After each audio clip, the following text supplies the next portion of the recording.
Doctor Mateen Qadri साहब, जनाब हज़रत मौलाना इब्राहिम हुसैनी और सज्जाद पाशा साहब, रुकन all India Muslim personal law board, जनाब मुनीरुद्दीन मुख्तार साहब,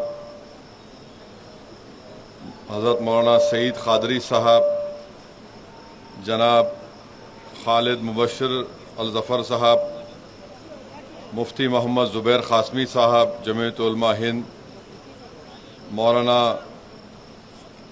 मोहम्मद हिलालुद्दीन साहब मज़हरी, सेक्रेटरी जमीयत उलमा नलगुंडा, मौलाना नईमुद्दीन साहब, सेक्रेटरी जमात इस्लामी हिंद, मुफ्ती उमर आबिदीन क़ासमी मदनी साहब, कन्वीनर वक्फ बचाओ दस्तूर बचाओ तेलंगाना, और मोहम्मद अब्दुल बसीर रशादी साहब, मोअज़्ज़िज़ हाज़रीन इकराम, बुज़ुर्गान क़ौम और मिल्लत।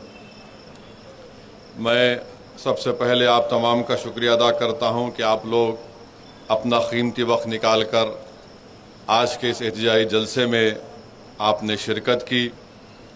अल्हम्दुलिल्लाह आप जानते हैं कि all India Muslim personal law board की जानिब से पूरे मुल्क में वक्फ तरमीमी क़ानून के ख़िलाफ़ एहतिजाजी जलसे मुनक़्क़द किए जा रहे हैं और हमारा एक ही मुतालबा है कि मरकज़ी हुकूमत को इस मुल्क के हमारे मुल्क के वज़ीर आज़म को और उनकी हुकूमत को इस काले क़ानून को वापस लेना है जो हमारे आइन और संविधान के फंडामेंटल राइट्स के ख़िलाफ़ बनाया गया है।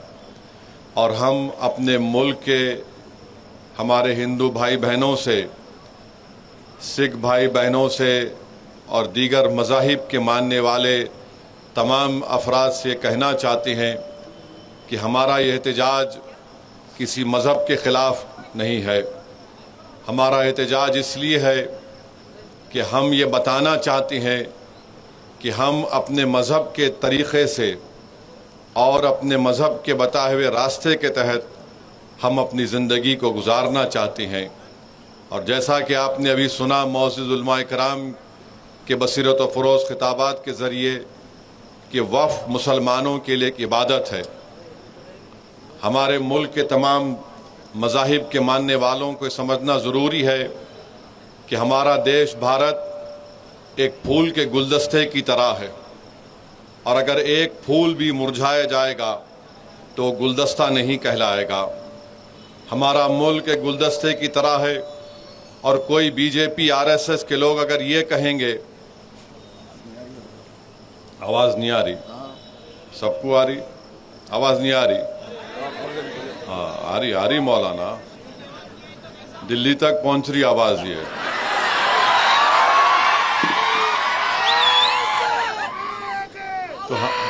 तो सुनो, बीजेपी आरएसएस ये कहना चाहती है कि गुलाब का फूल है तो आरएसएस और मोदी बोल रहे नहीं, गुलाब की खुशबू नहीं निकालना, तुम चमेली की खुशबू निकालना। चमेली का फूल है तो आरएसएस बोल रही कि नहीं, तुम चमेली नहीं, तुम गुलाब की तरह बन जाओ। ये तो नहीं हो सकता है ना। ये मुल्क एक गुलदस्ता है, यहाँ पर जितने फूल हैं अगर वो अच्छे रहेंगे तो मुल्क विकसित भारत बनेगा। अगर आप उस गुलदस्ते से एक फूल को निकाल देंगे या उस फूल को सूखने देंगे तो वो गुलदस्ता नहीं रहेगा। भारत एक चमन है और हमेशा रहेगा इंशाअल्लाह ताला। हम तो चाहते हैं कि चमन हमेशा आबाद रहे, क्योंकि इस चमन में हमारे बुज़ुर्गों ने अपना खून पसीना इस चमन को खुशगवार बनाने के लिए इसमें अपना सब कुछ कुर्बान किया। ये क़ानून जो बनाया गया है वक्फ तरमीमी क़ानून, हम हमारे हिंदू भाइयों को, सिख भाइयों को, बौद्ध भाइयों को बताना चाह रहे हैं, आपके धर्म के बोर्डों में आप ही के मज़हब का आदमी मेंबर बन सकता है। तेलंगाना के एंडोमेंट बोर्ड में सिर्फ हिंदू धर्म के लोग ही मेंबर बन सकते हैं। सिख गुरुद्वारा प्रबंधक कमेटी में सिर्फ सिख ही लोग मेंबर बन सकते हैं।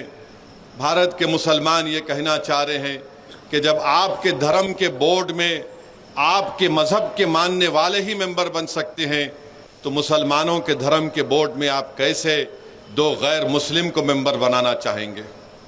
हम यही कह रहे हैं कि आपके धर्म के बोर्ड में लिमिटेशन का कानून लागू नहीं होता है।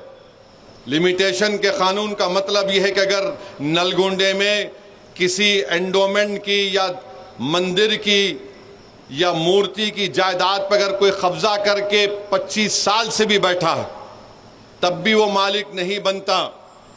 मोदी ये कह रहे हैं कि अगर मुसलमानों की वक्फ की जायदाद पर कोई काबिज होता है उसको सिर्फ 12 साल दिखाना पड़ेगा कि वो काबिज है तो मैं उसको मालिक बना दूंगा। बताइए आप कौन सा इंसाफ है ये? आप बताइए कैसा कानून है ये कि हमारे मुल्क में आदिवासी लोग रहते हैं और आदिवासी लोग मुसलमान भी हो सकते हैं। पार्लियामेंट में कांग्रेस पार्टी से लक्षद्वीप से एक मुस्लिम एमपी है, हमदुल्ला सईद उनका नाम है, मुसलमान है, आदिवासी हैं, ट्राइबल हैं। उनके वालिद 9 मरतबा के एमपी थे कांग्रेस पार्टी से, राज्यसभा के लोकसभा के डिप्टी स्पीकर भी थे। आपने कानून बना दिया कि शेड्यूल 5 शेड्यूल 6 में कोई वक्फ की प्रॉपर्टी नहीं दी जा सकती है। तो वो जो आदिवासी मुसलमान है क्या वो अपनी जायदाद को वक्फ नहीं कर सकेगा? क्या ये हमारे भारत की आईन के आर्टिकल 14 के खिलाफ नहीं है, आर्टिकल 15 के खिलाफ नहीं है, आर्टिकल 26 के खिलाफ नहीं है, आर्टिकल 29 के खिलाफ नहीं है? इस तरह का कानून बना दिया गया। उत्तर प्रदेश में, हरियाणा में, पंजाब में वक्फ इवैक्यू प्रॉपर्टीज है। जो लोग इस वतन को छोड़कर चले गए थे उन्होंने कहा कि मैं वतन को छोड़ रहा हूं मगर मैं ये जायदाद अल्लाह को उसका मालिक बनाता हूं। तो मोदी ने क्या कर दिया? कहा कि वो सेक्शन को उड़ा दिया आपने, लिमिटेशन के सेक्शन को उड़ा दिया, वक्फ इवैक्यू प्रॉपर्टीज के सेक्शन को उड़ा दिया। अगर नलगुंडे में कोई वक्फ इवैक्यू प्रॉपर्टी है तो वक्फ की प्रॉपर्टी नहीं रहेगी, कलेक्टर उसका, गवर्नमेंट उसकी मालिक बन जाएगी। आप कहां से वक्फ को बचा रहे हैं बताओ? फिर कानून यह बना दिया गया कि 6 महीने के अंदर वक्फ के पोर्टल के ऊपर आपको मौजूदा वक्फ को रजिस्टर करना पड़ेगा और अगर 6 महीने में नहीं करे तो वो वक्फ नहीं रहेगा, कोर्ट को जाओ। और अगर रजिस्टर करने गए तो कोई भी एक जोकर जाकर बोलेगा नहीं ये वक्फ की प्रॉपर्टी नहीं है, तो कलेक्टर साहब खाली इंक्वायरी लिखना उसके ऊपर, इंक्वायरी जैसा लिखे, जब तक इंक्वायरी मुकम्मल नहीं होती वक्फ की प्रॉपर्टी नहीं रहेगी। कलेक्टर साहब इंक्वायरी लिख देंगे और जो भी चीफ मिनिस्टर होगा उनको जाके बोलेंगे आखा आपका काम कर दिया, हम अपनी वक्फ की जायदाद से महरूम हो गए। आप कह रहे हैं कि नहीं कागज की जरूरत नहीं है, तो फिर सेक्शन 3 क्या है बताओ हमको? आप कह रहे हैं कि कागज नहीं है तो किसने इसको वक्फ किया था ये लिख दो। अरे 900 साल 400 साल पहले की मसाजिद हैं, दरगाहें हैं, कैसे मालूम होगा बताओ? तो आपका मंशा और मकसद एक ही है कि वक्फ की जायदादों को छीन लिया जाए। सेक्शन 3C क्या है बताइए आप? सेक्शन 3D क्या है कि अगर कोई मस्जिद, दरगाह, खानखा, आशुर खाना आसारे खदीमा के तहत एंशिएंट और प्रोटेक्टेड होगा तो वक्फ नहीं होगी, उसका मालिक हुकूमत हिंद ASI होगा। तो क्या वक्फ की जायदाद को छीन नहीं रहे आप? आखिर क्यों इस तरह का कानून आप बनाए और बोलते कि नहीं नहीं पूरे मुसलमान इसकी तायीद कर रहे हैं? अरे जो अबू जहल, अबू लहब का जानशीन है वही मोदी के इस काले कानून की तायीद कर रहा है। जो मोहम्मद मुस्तफा सल्लल्लाहु अलैहि वसल्लम का गुलाम है वो आज भी कहेगा, कल भी कहेगा, सुबह कयामत का कहेगा ये कानून काला है, जिस चीज का मालिक अल्लाह है तुम उसको हमसे छीनना चाहते हो, हम इसको मुस्तरद करते हैं। तो मेरे अजीज दोस्तों और बुजुर्गों, ये कानून का मोटा मोटा मैं आपको समझा रहा हूं। बोलते हैं कि ट्रस्ट, जो ट्रस्ट रहेगा वो वक्फ नहीं होगा, जो बाद में बनाएगा वो वक्फ नहीं होगा। और नरेंद्र मोदी की हुकूमत ने झूठ बोला इस मुल्क के देशवासियों से, कहा कि सेक्शन 2C हम लाए हैं। क्यों लाए हैं? कि हमारे खोजा भाइयों ने मुझसे आकर कहा अरे मेरे भाई खोजा भाइयों ने, मैं कमेटी का मेंबर था, हमारे खोजा भाइयों ने इस मुल्क के सबसे बड़े वकील को लंदन से लाया, जनाब हरीश साल्वे, किंग्स काउंसिल को लाकर उन्हें कहा कि इस कानून में हमारे बोरी भाइयों को मत रखो, बोरी भाइयों को हमको निकालो इस कानून से, क्योंकि हमारे पास दाइल मुतलक का कॉन्सेप्ट है। आपने उनके खंधे पे रख के तोप चला दी। मोदी ने 2C क्यों लाया?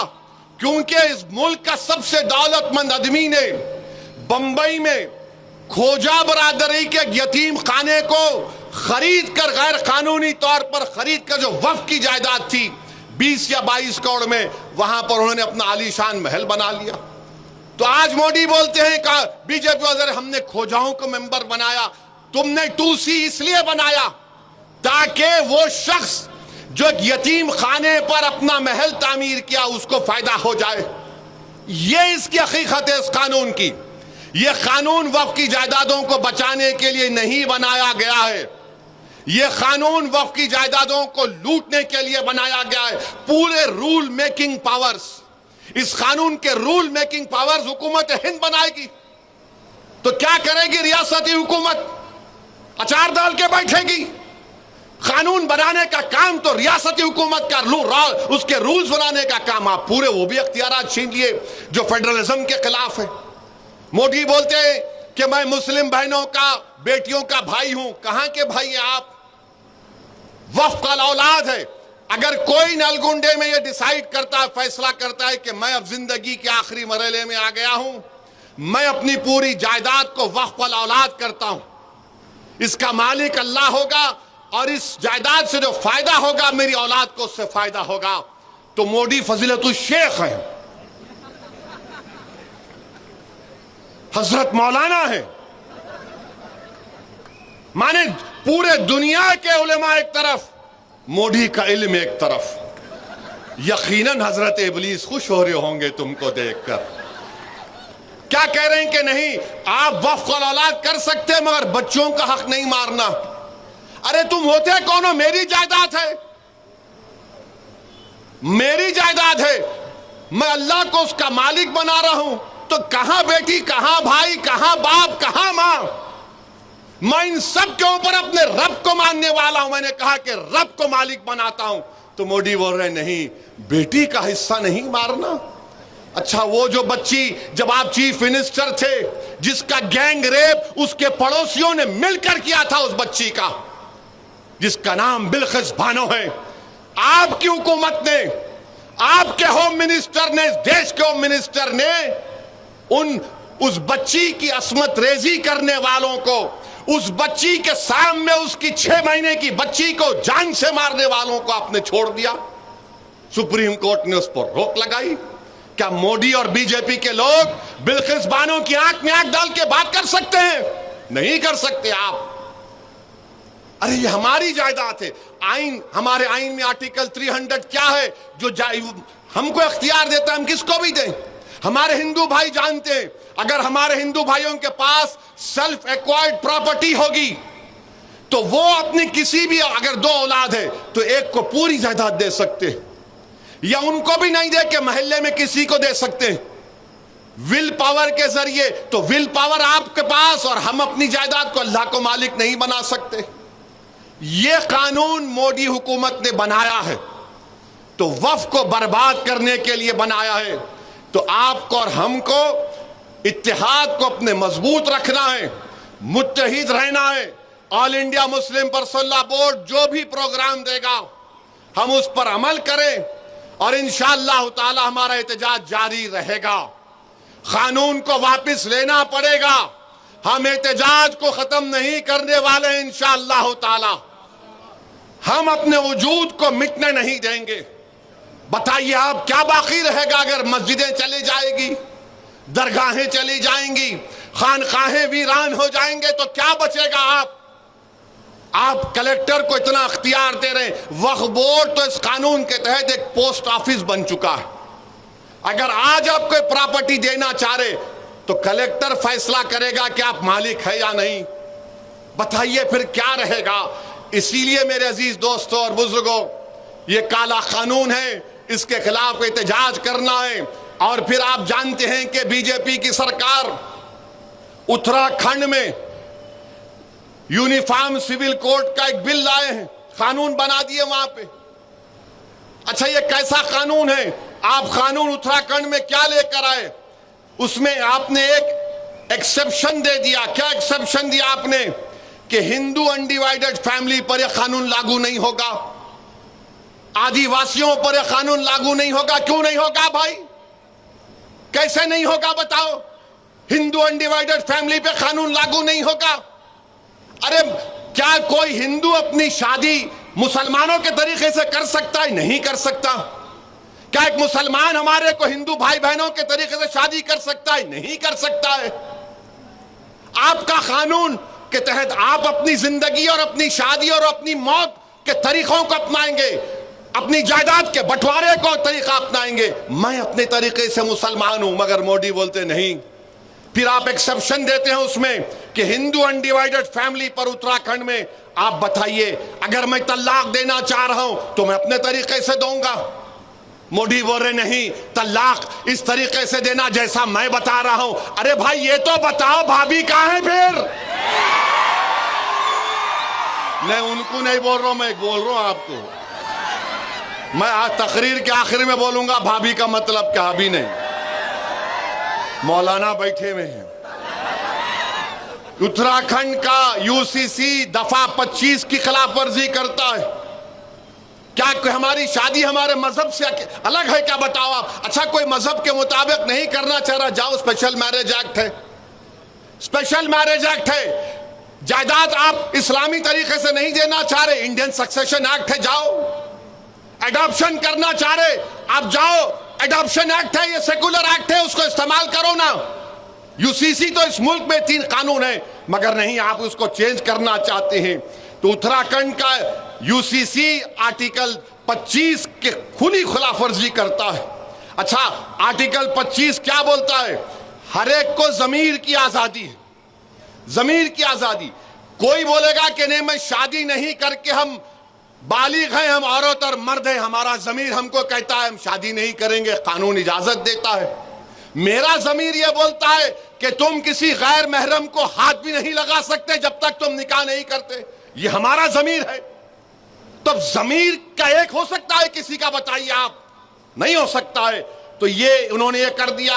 आर्टिकल 14 का वायलेशन है कि सिर्फ अनडिवाइडेड हिंदू फैमिली पर और आदिवासियों पर लागू नहीं होगा। तो मेरे अजीज दोस्तों और बुजुर्गों, इसी उत्तराखंड में 170 मदरसों को सील कर दिया गया। क्यों सील किया गया? कि उनके पास रजिस्ट्रेशन नहीं है। और आपको जानकर तकलीफ होगी कि मदरसों को एस्टैब्लिश करना आइन के दफा 30 के तहत right to establish and administer की बात करता है। फिर उत्तर प्रदेश में 350 मजहबी मुकामात को, जिसमें मदरसे हैं, मस्जिदें हैं, मजार, ईदगाह हैं, उनकी निशानदेही कर दी गई और सीलिंग कर दिया गया या फिर उसको डेमोलिशन कर दिया जाएगा। मई 10 और 11 को 104 मदरसों को, एक मस्जिद को, ईदगाहों को ये कहकर तोड़ दिया गया कि ये पब्लिक और किसी की जाती जमीन पर श्रावस्ती में बनाई गई है। तो मेरे अजीज दोस्तों और बुजुर्गों, ये हालात हैं। और फिर गुजरात में बीजेपी 1998 से पावर में है, 25 साल से पावर में। अहमदाबाद में, दानी लिमडा में, चंदोला, एक वहां पर एक तालाब है, 30-40 साल से गरीब लोग रहते हैं, मुसलमान और हिंदू मिलकर। आपको जानकर तकलीफ होगी कि 4000 से लेकर 8000 झोपड़ियों और घरों को तोड़ दिया गया। 4000 से 8000 झोपड़ी और घरों को तोड़ दिया गया। और क्या कहा गया कि यहां पर से बांग्लादेशी निकले हैं। अरे भाई, 25 साल से आप हुकूमत कर रहे हैं, आपने 1900-2000 लोगों को वहां से पुलिस ने उठाया, 90% लोगों को आपने छोड़ दिया कि भारत के नागरिक है।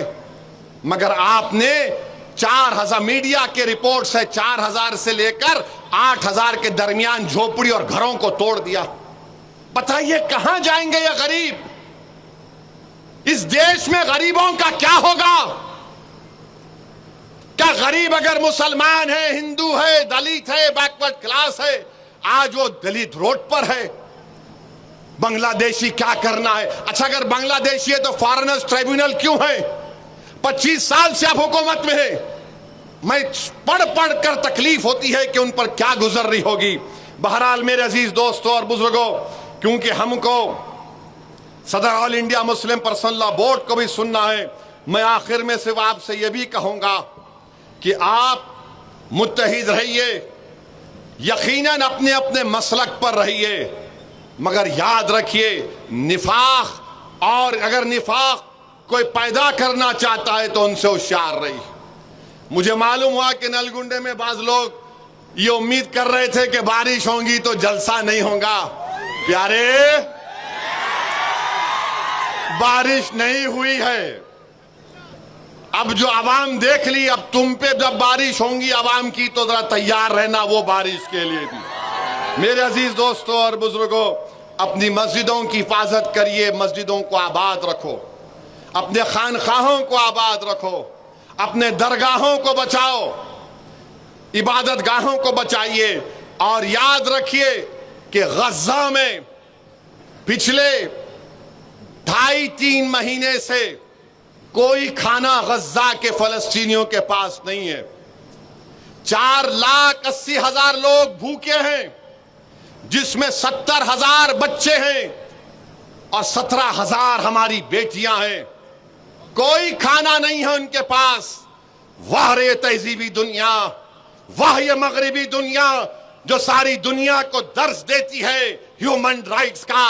अरे तुमने उन गज़ा के फलस्तीनियों पर जो जुल्म का पहाड़ ढाया है, कभी तारीख तुमको माफ नहीं करेगी। और हमको यकीन है, हमारा ईमान, हमारा विजदान पुकार पुकार कर कह रहा है, अल्लाह रज़्ज़ाक़ है, अल्लाह जब्बार है, अल्लाह सत्तार है, अल्लाह गफ्फार है, अल्लाह लतीफ है। इंशाअल्लाह ताला अल्लाह इन्हीं को गालिब करेगा। इंशाअल्लाह ताला अल्लाह इन्हीं को गालिब करेगा। जो लोग आज मासूम बच्चे रो रो कर मर रहे हैं, जो हमारी बेटियां रातों में रो रो कर तड़प रही हैं खाने के लिए, अल्लाह से हमारी दुआ है कि परवरदिगार आप उन पर आसमानों से रहम फरमा दीजिए। मेरे अजीज दोस्तों और बुजुर्गों, और आखिर में मैंने कहा था कि भाभी के बारे में बोलूंगा।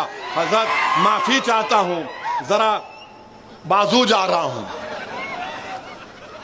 अभी हमारे भोपाल के हमारे एमएलए साहब, मेरे छोटे भाई ने खत लिखे और खत में कहा कि ओवैसी साहब, आप हुकूमत के डेलीगेशन में जा रहे हैं हमारे मध्य प्रदेश में, वहां के एक वजीर ने हमारे भारतीय फौज की एक बेबाक हमारी बेटी के ताल्लुक से कोई अनाप शनाप बक दिया। आप जरा पूछ लीजिए गवर्नमेंट से, क्योंकि अगर आप इन ममालिक में जाएंगे तो आपसे सवाल होगा। पहले तो मैं कहना चाह रहा हूं कि दुनिया में कोई ऐसा माइका लाल पैदा नहीं हुआ है जिसके सवाल का जवाब अल्लाह उसके रसूल के सदक़े में ओवैसी ना दे, तो मैं जवाब दे सकता हूं। दूसरा, ये आपके पार्टी के भी लोग जा रहे ना, हमसे ही पूछ रहे, और कोई बोल रहे नहीं आपके साथ वो बीजेपी का एमपी है, आप उसके साथ क्यों जा रहे? तो क्या पार्लियामेंट में हम नहीं बैठना उनके साथ? आप वोट डाले तो मेरे भाई मेरा हाल ऐसा हो गया कि गरीब की जोरू सबकी भाभी बनी हुई है। अब बोलते ना गरीब की जोरू सबकी भाभी, ऐसा लगता है इनको। बोलो, अरे क्या मैं हूं, दिख गया तुम्हारे को? पूरे हैं ना इसमें, मगर अल्हम्दुलिल्लाह उनको इसलिए बोलते कि उनको मालूम कि हाँ ये बेबाक तरीके से बोलता है, दिल से मानते हैं मगर जबान से इकरार नहीं करते, अलग बात है। दिल से मानते हैं कि हाँ ये बेबाक तरीके से बोल रहा है। बहरहाल हम हुकूमत से मुतालबा करते कि आपको इस काले कानून को वापस लेना है और 25 तारीख के दिन आपको क्या है, इंसानी जंजीर, ह्यूमन चेन ऐसा पकड़ के ठहरना, कट ऐसा टाइट पकड़ के पूरे ठहर जाना। बुजुर्ग, बड़े, बच्चे, अगर घर में हमारी बेटी भाभी बोली हाँ बोल तो उनको भी ला लेना, छोड़ना नहीं दूसरों की तरह। ना ना ना, दूसरे कर दिए मगर आप नहीं करना।